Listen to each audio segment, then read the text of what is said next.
میں مبلغ بنوں سنتوں کا، خوب چرچا کروں سنتوں کا، ہو کرم بہر خاک مدینہ۔ الحمدللہ رب العالمین، والصلاة والسلام علی سید المرسلین، اما بعد فاعوذ باللہ من الشیطان الرجیم، بسم اللہ الرحمن الرحیم۔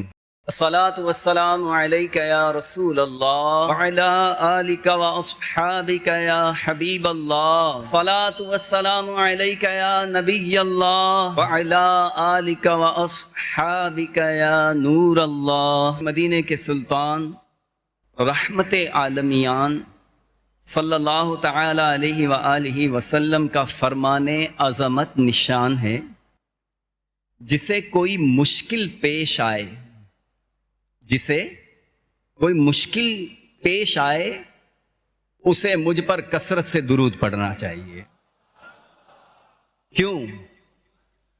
کیونکہ مجھ پر درود پاک پڑھنا مصیبتوں اور بلاؤں کو ٹالنے والا ہے۔ صلو علی الحبیب صلی اللہ علیہ وسلم۔ فرمان مصطفیٰ صلی اللہ تعالی علیہ وآلہ وسلم ہے کہ مسلمان کی نیت اس کے عمل سے بہتر ہے۔ دو مدنی پھول ملاحظہ فرمائیں کہ بغیر اچھی نیت کے کسی بھی عمل خیر کا ثواب نہیں ملتا، اور جتنی اچھی نیتیں زیادہ اتنا بھی ثواب زیادہ۔ تو آئیے امیر اہل سنت کی عطا کردہ نیتوں میں سے یہ نیتیں ہم بھی کیے لیتے ہیں۔ نگاہیں نیچی کیے خوب کان لگا کر بیان سنوں گا انشاءاللہ، ٹیک لگا کر بیٹھنے کے بجائے علم دین کی تعظیم کی خاطر جہاں تک ہو سکا دو زانو بیٹھوں گا۔ دو زانو بیٹھنا جس طرح ہم نماز میں بیٹھتے ہیں، کہہ دیجئے انشاءاللہ۔ ضرورتاً سمٹ سرک کر دوسروں کے لیے جگہ کشادہ کروں گا انشاءاللہ۔ دھکا وغیرہ لگا تو صبر کروں گا، گھورنے، جھڑکنے اور الجھنے سے بچوں گا۔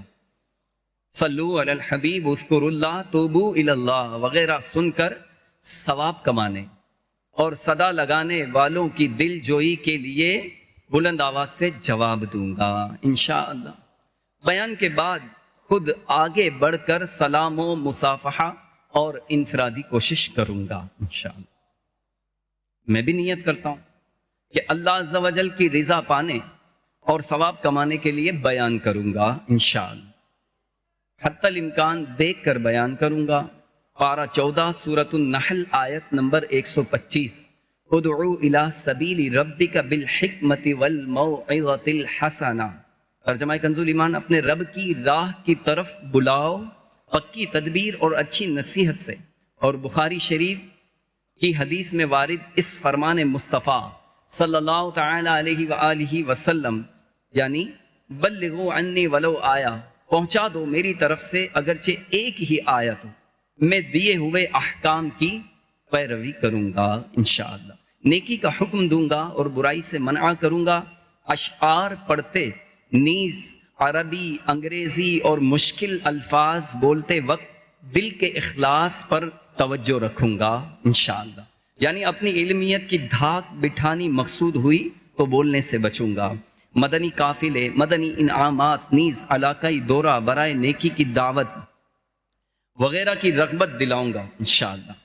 کہا لگانے اور لگوانے سے بچوں گا انشاءاللہ۔ نظر کی حفاظت کا ذہن بنانے کی خاطر حتی الامکان نگاہیں نیچی رکھوں گا۔ صلو علی الحبیب صلی اللہ علیہ وسلم۔ میٹھے میٹھے اسلامی بھائیوں اور مدنی چینل کے ناظرین، دعوت اسلامی کے اشاعتی ادارے مکتبۃ المدینہ کی مطبوعہ مایہ ناز تصنیف فیضان سنت جلد اول کے باب فیضان بسم اللہ صفحہ 114 پر شیخ طریقت امیر اہل سنت بانی دعوت اسلامی حضرت علامہ مولانا ابو بلال محمد الیاس عطار قادری رضوی دامت برکاتہم العالیہ لکھتے ہیں، بڑا پیارا واقعہ ہے، توجہ کے ساتھ سنیں گے انشاءاللہ، واقعہ سمجھ میں بھی آئے گا اور اس سے بہت پیارے پیارے مدنی پھول انشاءاللہ سیکھنے کو ملیں گے۔ حضرت سیدنا منصور بن عمار رحمۃ اللہ تعالی علیہ ایک روز واز فرما رہے تھے، بیان کر رہے تھے. کسی حقدار نے 4 درہم کا سوال کیا. آپ رحمۃ اللہ تعالی علیہ نے اعلان فرمایا کہ جو اس کو 4 درہم دے گا میں اس کے لیے 4 دعائیں کروں گا. اس وقت وہاں ایک غلام گزر رہا تھا. ایک ولی کامل کی رحمت بھری آواز سن کر اس کے قدم تھم گئے اور اس کے پاس 4 ہی درہم تھے. وہ 4 درہم اس نے اس سائل کو پیش کر دیے. حضرت سیدنا منصور رحمۃ اللہ تعالی علیہ نے فرمایا بتاؤ کون کون سی 4 دعائیں کروانا چاہتے ہو. عرض کیا کہ نمبر 1 میرے لیے دعا کیجئے کہ میں غلامی سے آزاد کر دیا جاؤں، میرا مالک مجھے آزاد کر دے. نمبر 2 مجھے ان 4 درہموں کا بدلہ مل جائے. نمبر 3 مجھے اور میرے آقا کو توبہ کی توفیق نصیب ہو جائے. کیسا پیارا غلام تھا، کیسی مدنی سوچ تھی کہ اپنے لیے بھی مانگ رہا ہے، اپنے آقا کے لیے بھی مانگ رہا ہے، اور دنیا کی کوئی چیز نہیں مانگ رہا. جس کا تعلق آخرت سے ہے وہ نعمت مانگ رہا ہے. اور کیا کہ مجھے بھی توبہ کی توفیق نصیب ہو جائے اور میرے آقا کو بھی توبہ کی توفیق نصیب ہو جائے. یہ 3 دعائیں. 4تھی دعا بھی بڑی پیاری دعا بزرگ سے کروائی کہ میری اور میرے آقا کی اور تمام حاضرین کی بخشش بھی ہو جائے.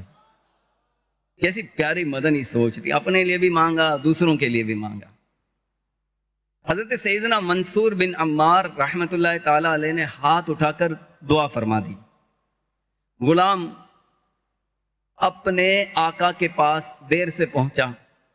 آقا نے دیر سے آنے کا سبب دریافت کیا تو اس نے واقعہ سنایا. آقا نے پوچھا کہ پہلی دعا کون سی تھی؟ غلام بولا میں نے عرض کی تھی کہ حضور میرے لیے دعا کیجئے کہ میرا آقا مجھے آزاد کر دے. یہ سن کر آقا کی زبان سے بے ساختہ نکلا جا تو آج سے غلامی سے آزاد ہے. پوچھا دوسری دعا کون سی کروائی تھی؟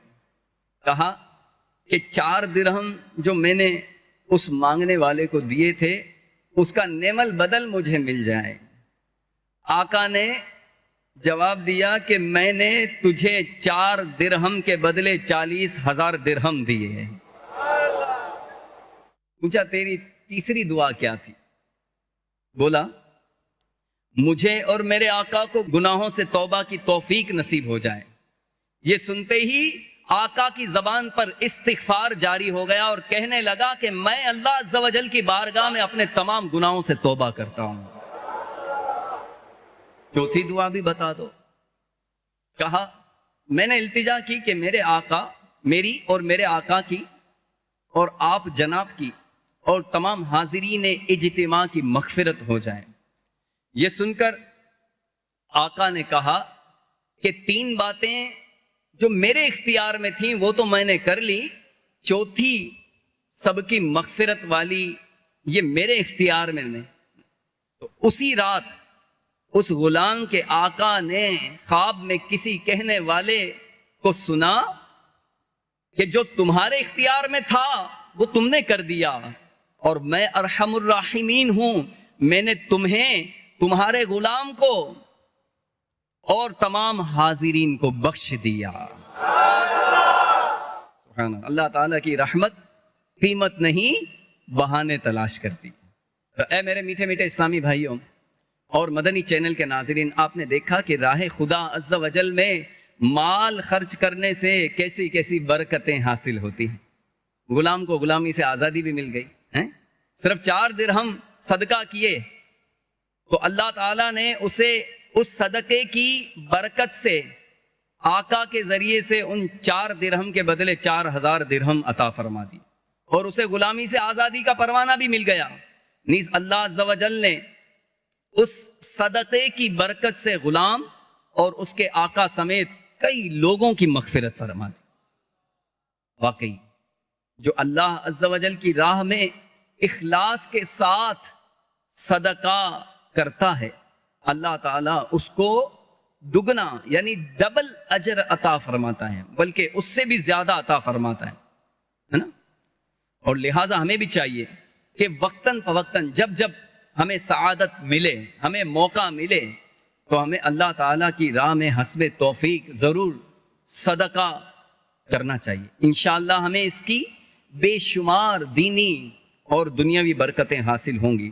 اللہ تعالیٰ کی راہ میں صدقہ و خیرات کرنے کی اہمیت و فضیلت کا اندازہ اس بات سے لگائیے کہ خود ہمارے پیارے پروردگار نے قرآن مجید فرقان حمید میں صدقہ و خیرات کرنے کا حکم ارشاد فرمایا، اور مختلف مقامات پر صدقہ و خیرات کرنے والوں کی تعریف و توصیف بھی فرمائی، جیسا کہ سورہ بقرہ کی ابتدائی آیت نے صدقہ و خیرات کرنے والوں کو ہدایت کا مژدہ سنایا گیا۔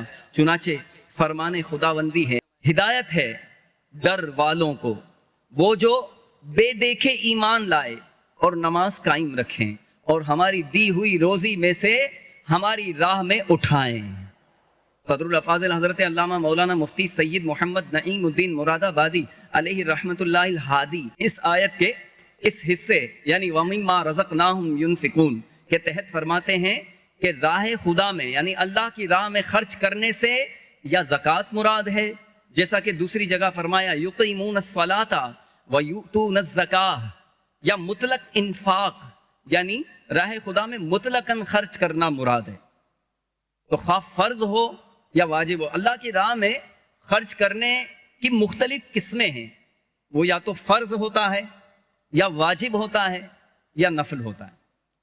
تو فرماتے ہیں کہ خواہ فرض ہو واجب ہو جیسے زکوٰۃ، نذر، اپنا اور اپنے اہل و عیال کا نفقہ وغیرہ، خواہ مستحب ہو جیسے صدقات نافلہ اور اموات کا ایصال ثواب، اپنے مرحومین کو جو ایصال ثواب کرتے ہیں یہ نفلی صدقہ ہے مثلا۔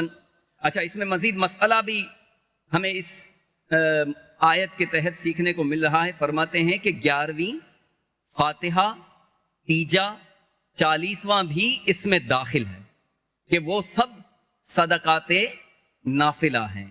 صلو علی الحبیب۔ تو اے میرے میٹھے میٹھے اسلامی بھائیو، واقعی بہت خوش نصیب ہیں وہ مسلمان جو اپنے مال کے حقوق واجبہ ادا کرتے ہیں، زکوٰۃ ادا کرتے ہیں، حج ادا کرتے ہیں، اور جب قربانی واجب ہو جاتی ہے تو قربانی کرنے کی سعادت حاصل کرتے ہیں، خوش دلی کے ساتھ بر وقت زکوٰۃ فطرہ ادا کرتے ہیں، اپنے ماں باپ، بہن بھائی اور اولاد پر خرچ کرتے ہیں۔ یہ بہت خوش نصیب ہیں، اپنے عزیز و اقربا کی موت پر ان کے ایصال ثواب کے لیے تیجا، 10واں، 40واں برسی وغیرہ کر کے مساکین کو کھانا کھلاتے ہیں، نیک نیتی سے شفا خانے بنواتے ہیں۔ کتنے خوش نصیب ہیں وہ، اور کتنے خوش نصیب ہیں وہ جو حقوق عامہ کا لحاظ رکھتے ہوئے اخلاص کے ساتھ قرآن خوانی، اجتماع ذکر و نعت اور سنتوں بھرے اجتماعات کے انعقاد پر خرچ کرتے ہیں۔ کتنے خوش نصیب ہیں وہ کہ جو مساجد و مدارس و جامعات وغیرہ کی تعمیر و ترقی اور روزمرہ کے اخراجات میں حصہ لیتے ہیں۔ کتنے خوش نصیب ہیں وہ مسلمان کہ جو دینی طلباء و طالبات پر اپنا مال خرچ کرتے ہیں۔ اللہ عز و جل انہیں اپنے فضل سے دگنا بلکہ اس سے بھی زیادہ عطا فرمائے گا، ہے نا۔ قرآن پاک کی آیت ہے، من جاء بالحسنۃ فلہ عشر امثالھا، جو ایک نیکی کرے گا اس کو 10 گنا ثواب ملے گا، دگنا بھی ثواب ملتا ہے، 10 گنا بھی ملتا ہے۔ اور ایک اور آیت ہے، مثل الذین ينفقون اموالهم فی سبیل اللہ كمثل حبۃ انبتت سبع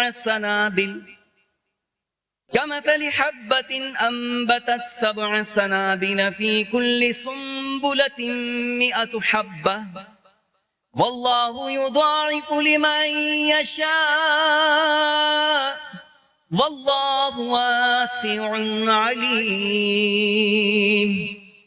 ان کی کہاوت جو اپنے مال اللہ کی راہ میں خرچ کرتے ہیں اس دانے کی طرح کہ جس نے اگائیں 7 بالیاں، ہر بال میں 100 دانے، اور اللہ اس سے بھی زیادہ بڑھائے جس کے لیے چاہے، اور اللہ وسعت والا اور علم والا ہے۔ اس آیت مبارکہ میں اللہ تعالیٰ نے خرچ کرنے والوں کی، اپنی ذات پر نہیں، اپنی راہ میں خرچ کرنے والوں کی تعریف فرمائی، اور یہ خرچ کرنا تمام ابواب خیر کو شامل ہے، آمزی کے صدقہ واجبہ سے ہو یا نفلی صدقات سے۔ صلو علی الحبیب۔ تو اے میرے میٹھے میٹھے اسلامی بھائیوں، کتنے خوش نصیب ہیں وہ اسلامی بھائی جو اللہ تعالیٰ کے دیے ہوئے مال میں سے اللہ کی راہ میں خرچ کرتے۔ اللہ تبارک و تعالیٰ اگر ہمیں مال نہ دیتا تو ہم نادار ہوتے، اللہ تعالیٰ ہمیں طاقت نہ دیتا تو ہم کمزور ہوتے، اللہ تعالیٰ ہمیں آنکھیں نہ دیتا تو ہم نابینا ہوتے، اللہ تعالیٰ ہمیں کانوں کی سنوائی کی نعمت عطا نہ فرماتا تو ہم بہرے ہوتے، اللہ تعالیٰ ہمیں پاؤں نہ عطا فرماتا تو ہم چل نہیں سکتے۔ تو اے میرے میٹھے میٹھے اسلامی بھائیوں، یہ ساری نعمتیں، یہ ساری عظمتیں، ساری عزتیں، ساری برکتیں، سارا مال، ساری طاقت، یہ جان، یہ سب اسی کی ہیں، تو اسی کی راہ میں خرچ کرتے ہیں تو اس کی کیسی کیسی برکتیں ملتی ہیں۔ اچھا، ہم سن رہے ہیں صدقے کی برکتیں۔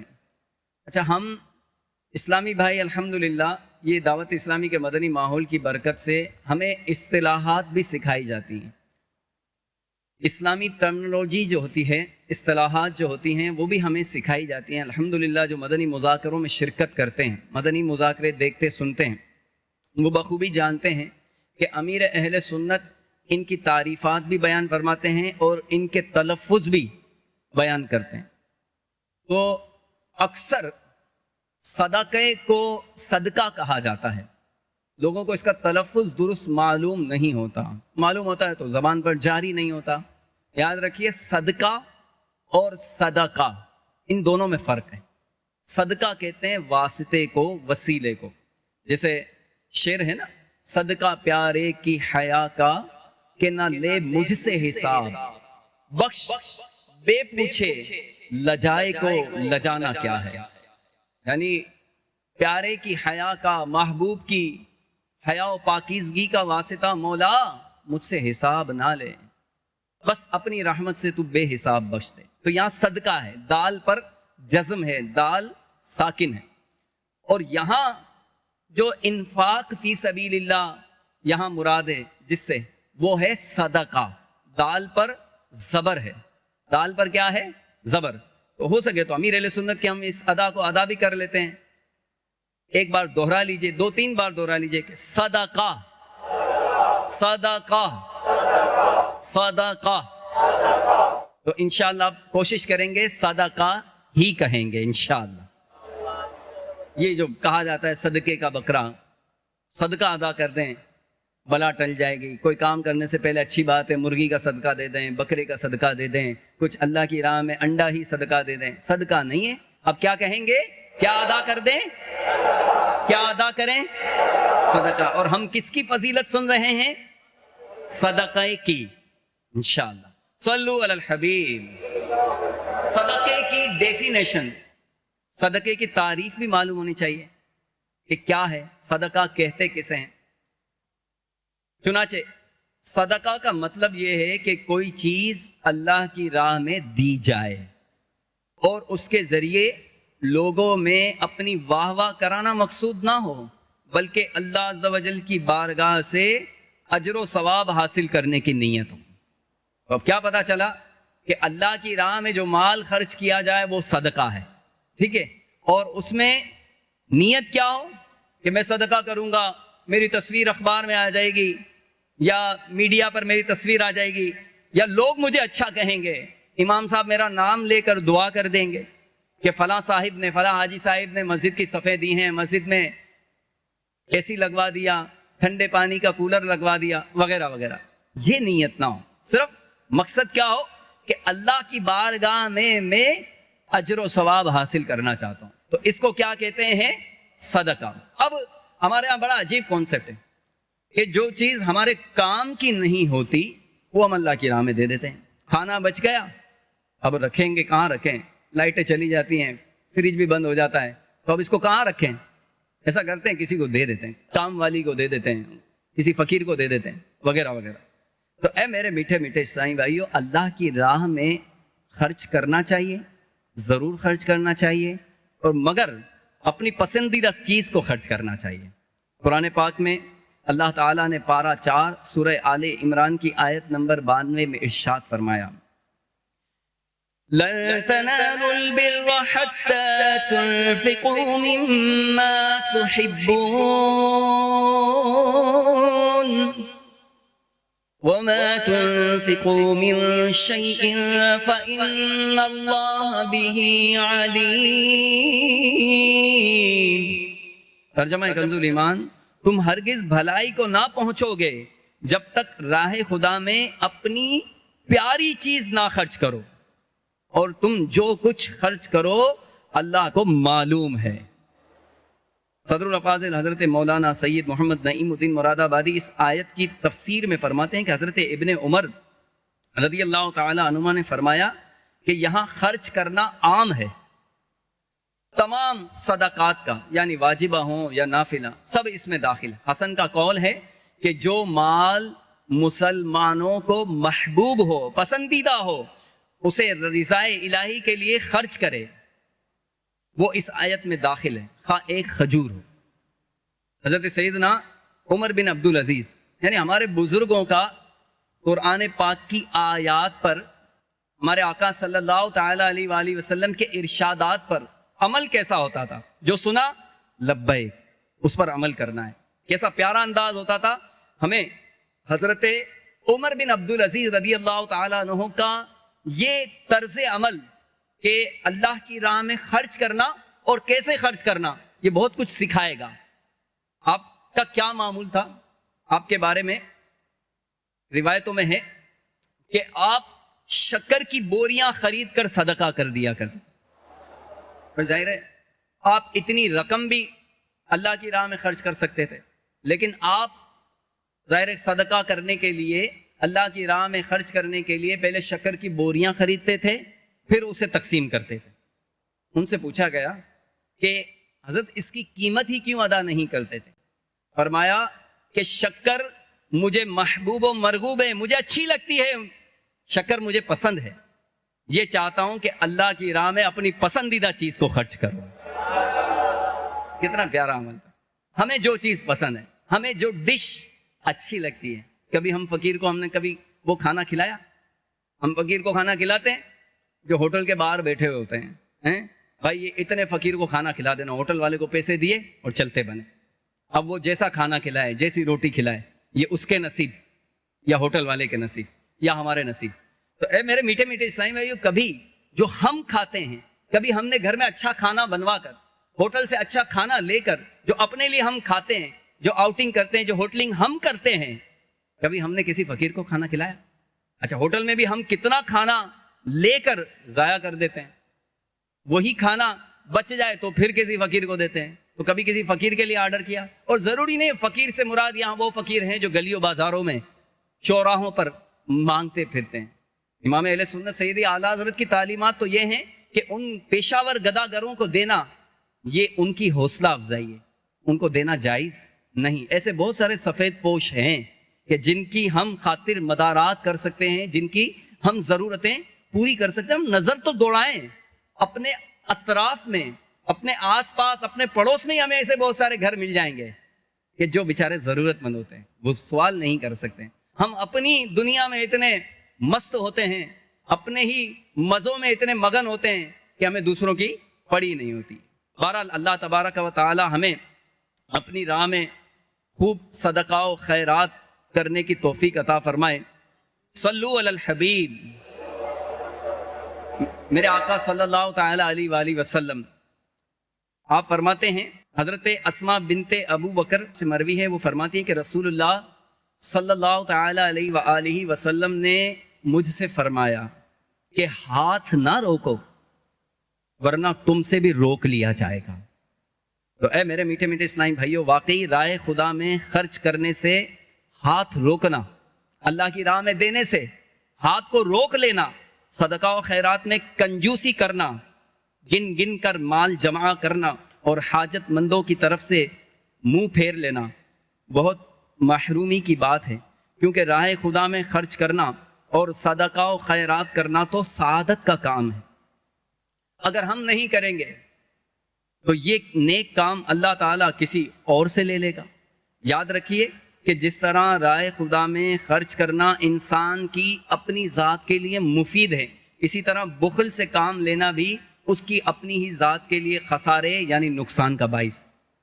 تو نیکی کے کاموں کے لیے اللہ تعالیٰ اپنے سخی بندوں کو چن لیتا ہے، جو دل کھول کر راہ خدا میں خرچ کرتے ہیں اور خوب صدقہ و خیرات کرتے ہیں، مگر اس کے باوجود ان کے مال میں حیرت انگیز طور پر دن دگنی اور رات چگنی ترقی و برکت ہوتی چلی جاتی، جبکہ کنجوس کا حال یہ ہوتا ہے کہ کثیر مال و دولت کے باوجود اسے اپنا مال کم لگتا ہے، جس کی وجہ سے وہ صدقات واجبہ و نافلہ کی ادائیگی کرنے، نیکی کے کاموں میں خرچ کرنے اور مخلوق خدا کی مدد کرنے سے زندگی بھر کتراتا رہتا ہے کہ کہیں میرے مال میں کمی واقع نہ ہو جائے۔ ظاہر ہے مال سے محبت ہوتی ہے جو مال کو خرچ کرنے سے آدمی کو روکتی ہے۔ بالآخر ایک دن موت کا فرشتہ اس کے پاس آ جاتا ہے اور اس کی موت کے بعد اس کا سارا مال اس کے ورثاء کے پاس چلا جاتا ہے۔ اس ضمن میں ایک حکایت ملاحظہ کیجیے۔ چنانچہ حضرت سیدنا یزید بن میسرہ رحمۃ اللہ تعالیٰ علیہ فرماتے ہیں، ہم سے پہلی امتوں میں ایک شخص تھا جس نے بہت زیادہ مال و متاع جمع کیا ہوا تھا اور اس کی بھی کافی اولاد وغیرہ تھی، طرح طرح کی نعمتیں اسے میسر تھیں۔ کثیر مال کے باوجود وہ انتہائی کنجوس تھا، اللہ کی راہ میں کچھ بھی خرچ کرتا نہ تھا، ہر وقت اسی کوشش میں رہتا کہ کسی طرح میری دولت میں اضافہ ہو جائے۔ جب وہ زیادہ مال جمع کر چکا تو اپنے آپ سے کہنے لگا، اب تو میں خوب عیش و عشرت کی زندگی گزاروں گا۔ چنانچہ وہ اپنے اہل و عیال کے ساتھ خوب عیش و عشرت سے رہنے لگا۔ بہت سے خدام ہر وقت ہاتھ باندھے اس کے حکم کے منتظر رہتے، الغرض وہ ان دنیاوی آسائشوں میں ایسا مگن ہوا کہ اپنی موت کو بالکل بھول گیا۔ ایک دن ملک الموت علیہ السلام ایک فقیر کے لباس میں اس کے گھر پر آئے اور دروازہ کھٹکھٹایا۔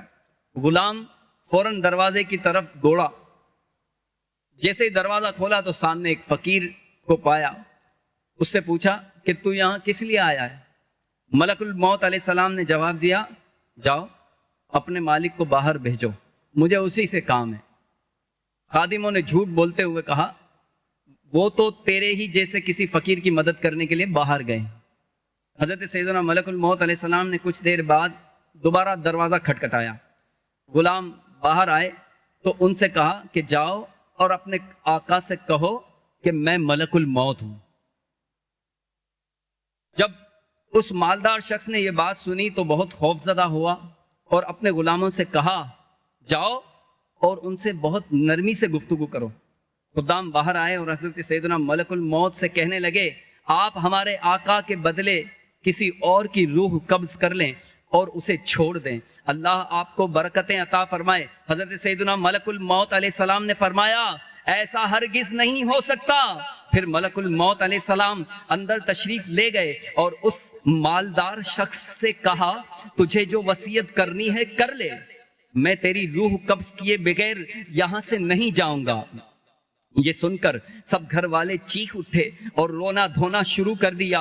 اس شخص نے اپنے گھر والوں اور غلاموں سے کہا، سونے چاندی سے بھرے ہوئے صندوق اور تابوت کھول دو اور میری تمام دولت میرے سامنے لے آؤ۔ اور فوراً حکم کی تعمیل ہوئی اور سارا خزانہ اس کے قدموں میں ڈھیر کر دیا گیا۔ وہ شخص سونے چاندی کے ڈھیر کے پاس آیا اور کہنے لگا، اے ذلیل و بدترین مال، تجھ پر لعنت ہو، تو نے ہی مجھے پروردگار کے ذکر سے غافل رکھا، تو نے ہی مجھے آخرت کی تیاری سے روکے رکھا۔ یہ سن کر وہ مال اس سے کہنے لگا، تو مجھے ملامت نہ کر، کیا تو وہی نہیں کہ دنیا داروں کی نظروں میں حقیر تھا. جب تو فقیر تھا، جب تو مالدار نہیں تھا، تو میری ہی وجہ سے تیری عزت بڑھی. میں وہی مال ہوں کہ جس کی وجہ سے تیری رسائی بادشاہوں کے دربار تک ہوئی، ورنہ غریب و نیک لوگ تو وہاں تک پہنچ ہی نہیں سکتے. میری ہی وجہ سے تیرا نکاح شہزادیوں اور امیر زادیوں سے ہوا، ورنہ غریب لوگ تو ان سے کہاں شادی کر سکتے ہیں.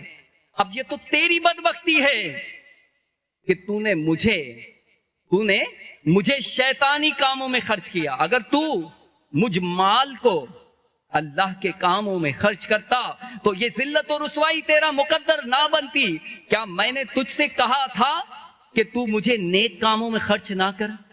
آج کے دن میں نہیں بلکہ تو زیادہ ملامت اور لعنت کا مستحق ہے. کسی نے کہا ہے نا، سیٹھ جی کو فکر تھی ایک ایک کے 10 کیجئے. کس طرح میں مالدار بن جاؤں، کسی طرح میری ایک کوٹھی ہے 2 کوٹھیاں ہو جائیں، میری دکان کرائے کی ہے اپنی ہو جائے، میرا اگر ریٹیل کا کاروبار ہے ہول سیل کا کاروبار ہو جائے، ہول سیل کا کاروبار ہے میری اپنی پروڈکشن ہو جائے. سارے سمندر کا پانی کیا ہم ہی پی لیں گے؟ تو اے میرے میٹھے میٹھے اسلامی بھائیوں، سیٹھ جی کو فکر تھی ایک ایک کے 10 کیجئے. موت آ پہنچی کہ حضرت جان واپس کیجئے. تو اے میرے میٹھے میٹھے اسلامی بھائیوں، مدنی چینل کے ناظرین، زندگی کو غنیمت جانیے. یقیناً یہ زندگی جہاں ایک بہترین نعمت ہے، وہیں اللہ تعالیٰ کی طرف سے ہمارے لیے نیکیاں کمانے اور آخرت بنانے کی زبردست مہلت بھی ہے. لہٰذا جتنی سانسیں باقی بچی ہیں ان میں جلدی جلدی نیکیاں کمائیے، خوب صدقہ و خیرات کر لیجئے، ورنہ پیغام اجل آنے کے بعد یہ مہلت ختم ہو جائے گی اور پھر چاہنے کے باوجود بھی موقع نہیں ملے گا. زندگی بھر آدمی یہی چاہتا ہے کہ میں مال کماتا رہوں. تو خرچ کرنے کی جب بات کی جاتی ہے کہ جناب آپ کے علاقے میں دعوت اسلامی کی مسجد بن رہی ہے، جامعۃ المدینہ کی تعمیر کا سلسلہ ہے، مدرسۃ المدینہ بن رہا ہے، یا دیگر مدنی عطیات کے لیے کسی مالدار کے پاس، صاحب ثروت کے پاس اگر کوشش کی جاتی ہے، انفرادی کوشش کی جاتی ہے، وہ کہتے ہیں ابھی میں مزید سیٹ ہو جاؤں، میں کروں گا خرچ. تو وہ اسی طرح امیدیں باندھتا رہتا ہے اور بالآخر وہ مال اس کے ہاتھ سے نکل کر اس کے وارثوں تک پہنچ جاتا ہے. اور یہ حقیقت ہے. ہم یہ بھی تو کہتے ہیں نا، بہت سارے لوگوں کو یہ کہتے ہوئے سنا ہوگا کہ ہم تو بال بچوں کے لیے کرتے ہیں. بھائی آپ اتنی محنت کس لیے کرتے ہیں؟ آپ مہینے کے 30 دن کام کرتے ہیں، آپ صبح سے لے کر شام تک کوششیں کرتے ہیں، دن رات کاروبار کے مالدار بننے کے سہانے سپنے دیکھتے رہتے ہیں. کس لیے؟ تو عموماً یہی جواب دیا ہے اپنے بچوں کے لیے کر رہے ہیں. میرے مرنے کے بعد میرے بچوں کا کیا ہوگا، اس لیے میں کاروبار کرتا ہوں، اس لیے میں مال کماتا ہوں. کبھی یہ سوچا ہے کہ یہ تو سوچا ہے کہ میرے مرنے کے بعد میرے بچوں کا کیا ہوگا؟ کبھی یہ سوچا کہ بچے کے مرنے کے بعد بچوں کا کیا ہوگا؟ جب وہ دنیا سے جائیں گے ان کی کیا ایسی تربیت کی ہے؟ اور اگر ضرورت سے زیادہ مال ان کے لیے چھوڑ کر مرتے ہیں تو پھر وہ مال پر دھمال جو کرتے ہیں، جو مال کے ذریعے گناہوں کا وبال اپنے سر پر ڈالتے ہیں، وہ علیحدہ.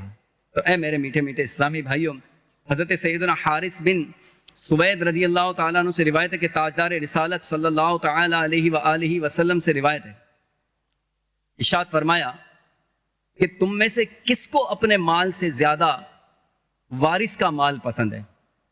یعنی جو مال مرنے کے بعد بال بچوں، دیگر رشتہ داروں جو شرعی طور پر وارثین ہوتے ہیں ان کی ملک میں چلا جاتا ہے، تو اس کو وارثوں کا مال کہتے ہیں. ہمارے آقا صلی اللہ تعالیٰ علیہ وآلہ وسلم نے ارشاد فرمایا تم میں سے کس کو اپنے مال سے زیادہ اپنے وارث کا مال پسند ہے؟ صحابہ کرام علیہم الرضوان نے عرض کی یا رسول اللہ، ہم میں سے ہر شخص کو اپنا مال ہی زیادہ پیارا ہے. آپ صلی اللہ تعالیٰ علیہ وآلہ وسلم نے ارشاد فرمایا انسان کا اپنا مال تو وہ ہے جو اس نے آگے بھیج دیا. انسان کا اپنا مال تو وہ ہے کہ جو اس نے آگے بھیج دیا، یعنی اللہ کی راہ میں خرچ کر دیا. اور جو اس نے پیچھے چھوڑا، یعنی دنیا میں اس نے جو مال چھوڑا وہ اس کا نہیں، اس کے وارث کا مال ہے۔